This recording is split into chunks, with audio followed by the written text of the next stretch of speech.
Welcome to Crisis in Perception, where we examine the systems shaping our world, one book at a time. All right, so let's talk about a book from 1979 that just blew the doors off of genre. It's called Kindred by the one and only Octavia E. Butler. Now, on the surface, you might think, okay, science fiction, right? But let me tell you, at its core, this thing is one of the most raw, honest, and just absolutely gut-wrenching looks at American slavery you will ever read. And really, the entire novel is built to answer one profound question. It's not just, what would you do if you were suddenly thrown back in time? No, Butler flips that script completely. She's asking, what would be done to you? And maybe more importantly, what would you be forced to become just to make it out alive? That tension, man, that's the engine of the whole story. Okay, so meet Dana. It's 1976. She's living in California. It's her 26th birthday. She's a writer. She's married. Basically, she's just starting her life. And then out of absolutely nowhere, this wave of dizziness hits her, and she is just gone, violently ripped from her reality and dropped right into a pre-Civil War plantation in Maryland. I mean, can you even imagine? And this is what's so brilliant about the book, right? The time travel, it's not just some cool sci-fi gimmick. For Butler, it's like a surgeon's scalpel. She uses it to literally cut open the system of slavery and show us how it works. We're not looking at it like some dusty old history lesson. No, we're seeing it as a living, breathing machine that has these deep, direct lines into our present day. So once Dana is actually in the past, the question stops being, how did this happen? And immediately becomes, oh my God, how do I survive this? She has to figure out the terrifying rules of this place, and she has to do it fast. And what she learns is that this system, it wasn't just random, chaotic cruelty. It was a finely tuned machine of control, and it all started with its most basic and most brutal tool. So first up, violence. On this plantation, violence isn't just an angry outburst. It's the bedrock of the entire structure. I mean, Dana has to watch a man get whipped, and the book makes it clear this isn't just about punishing him. It's a public performance. It's a terrifying piece of theater designed to remind everyone at all times who is in charge and what happens if you forget.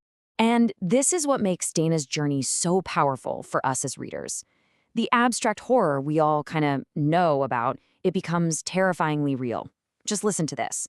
She says, I had seen people beaten on television and in the movies, but I hadn't lain nearby and smelled their sweat or heard them pleading and praying, shamed before their families and themselves.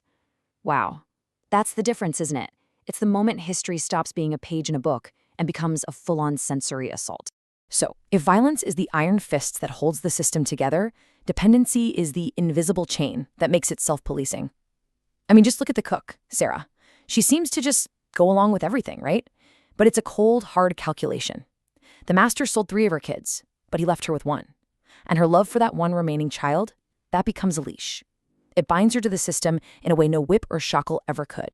And right there, that's the core conflict for Dana, laid out perfectly. Her entire 1976 mindset, this world of individual rights, personal freedom, just the basic assumption that you're safe, all of that is completely, totally useless in 1819.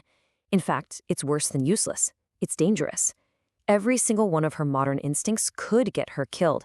She has to basically unlearn her entire life to survive in this new reality. And the cost of that adaptation, it's absolutely devastating. The trauma she endures isn't just psychological, it becomes physical.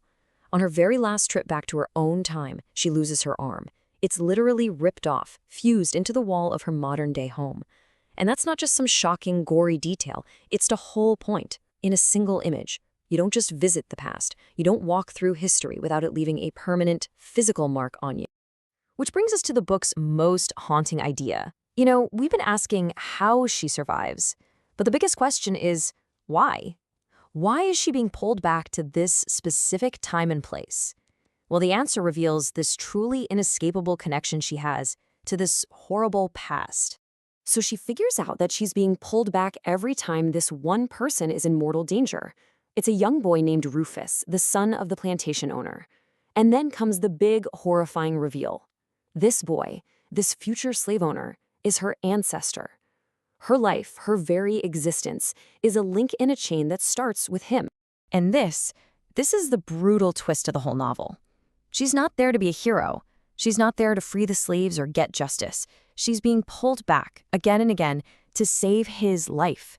She has to make sure her white slave-owning ancestor survives so that he can grow up to assault her black freeborn ancestor, which is the union that will eventually lead to Dana's own birth. It's just staggering. History isn't a straight line you can just break. It's a chain, and in her case, it just keeps tightening.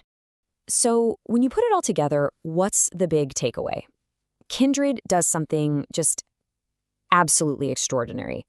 It completely erases the comfortable distance we like to put between then and now.